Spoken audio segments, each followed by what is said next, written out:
الحلقه اللي فاتت، الحلقه اللي كنا بنتكلم فيها عن فيروس كورونا كوفيد 19، ذكرنا الراجل اللي كان بيبيع الفيروس في البلاك ماركت على الديب ويب. فناس سالت ايه البلاك ماركت وايه هو الديب ويب. فتعالوا في الحلقه دي نتعرف اكتر على الديب ويب وايه الحاجات اللي بتحصل فيه.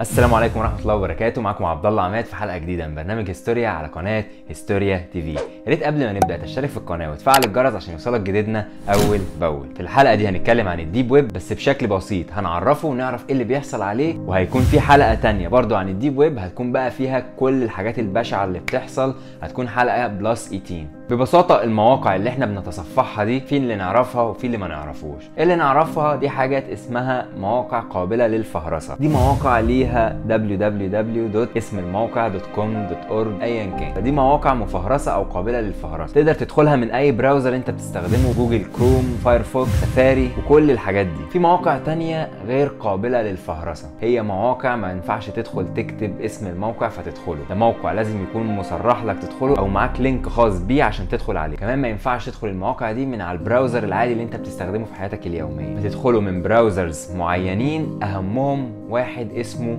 تور. ليه المواقع دي موجوده الغير قابله للفهرسه اللي احنا ما نقدرش ندخل عليها؟ ده هياخدنا لتقسيمه الانترنت، هنقسمه لثلاث حاجات: السيرفس ويب او السطحي او العادي اللي احنا كلنا نعرفه، وده تقريبا 10% من الانترنت كله. في بعد كده حاجه اسمها الديب ويب، وبعدهم اعمق شويه حاجه اسمها الدارك ويب. الدارك ويب ده جزء من الديب ويب، بس هنلاقي ان الديب ويب ده في ناس بتربطه بحاجات كتير بشعه بتحصل في العالم، اللي هو بيبقى عليه تجاره المخدرات والسلاح والارهاب وكل الكلام ده. بس اصلا الديب ويب ده كان معمول للحكومات، للبحث العلمي، للمخابرات. كل فكره الديب ويب قايمه على حاجه اسمها الفيك اي بي، يعني من الاخر مكانك مش معروف وهويتك مش معروفه. انت بتدخل على المتصفح اللي هو مثلا تور زي ما قلنا بطريقه معينه، بتدخل عليه، تاخد اللينك بتاع الموقع اللي انت عايز تدخله، بتحطه وبتدخل. ولان حجمه كبير جدا عليه حاجات كتير جدا من الابحاث والوثائق العلميه والتاريخيه، بس كون ان الشخص اللي بيستخدم الديب ويب خصوصا من براوزر تور ما بيتعرفش هويته، ما بيتعرفش مكانه، خلى الناس تفكر كتير انها تستخدمه في حاجات مش كويسه، زي تجاره السلاح والاعضاء والمخدرات والارهاب وحاجات تانية كتير هنبقى نتكلم عنها في فيديو تاني. واللي اخترع براوزر تور اللي بيتم عليه كل الحاجات البشعه اللي في العالم دي مش المافيا، مش العصابات، مش الارهاب، اللي اخترعه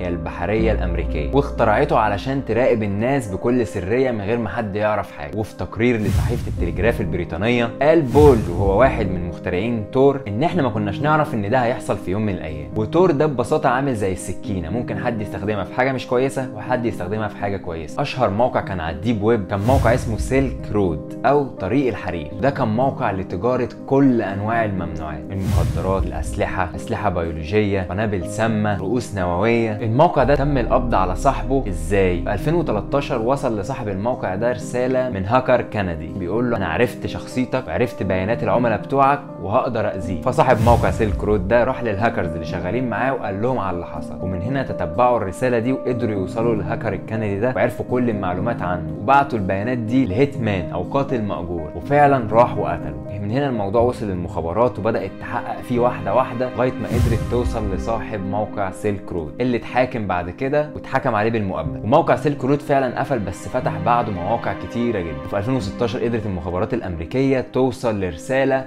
مبعوثه بين جماعات ارهابيه على الديب ويب، اختصارها ان الهدف الجاي هي السفارات الامريكيه في الشرق الاوسط. خد الجيش الامريكي احتياطاته وامن كل السفارات وقفل 22 سفاره في الوقت ده. لغايه دلوقتي بيتم استخدام الديب ويب حكومات ومخابرات الدول في التواصل بين الدول وبعضها في الرسائل السريه، وبيستخدموا برضو دكاتره الجامعه عشان الوصول للوثائق والحاجات العلميه، وبيستخدموا الصحفيين علشان يخفوا هويتهم. ودي كانت حلقه بسيطه مختصره عن الديب ويب. في النهايه لو الحلقه عجبتك ما تنساش تعمل لايك وشير وتقول لنا رايك في الحلقه، وتشوف الحلقات اللي فاتت وتقول لنا رايك فيها. كمان ما تنساش تشترك في القناه وتفعل الجرس عشان يوصلك جديدنا اول باول. لو في موضوع حابب نتكلم فيه ونعرف اكتر عن خباياه واسراره وتاريخه، يا ريت تكتبه لنا في الكومنتات. اشوفكم الاسبوع الجاي. السلام عليكم.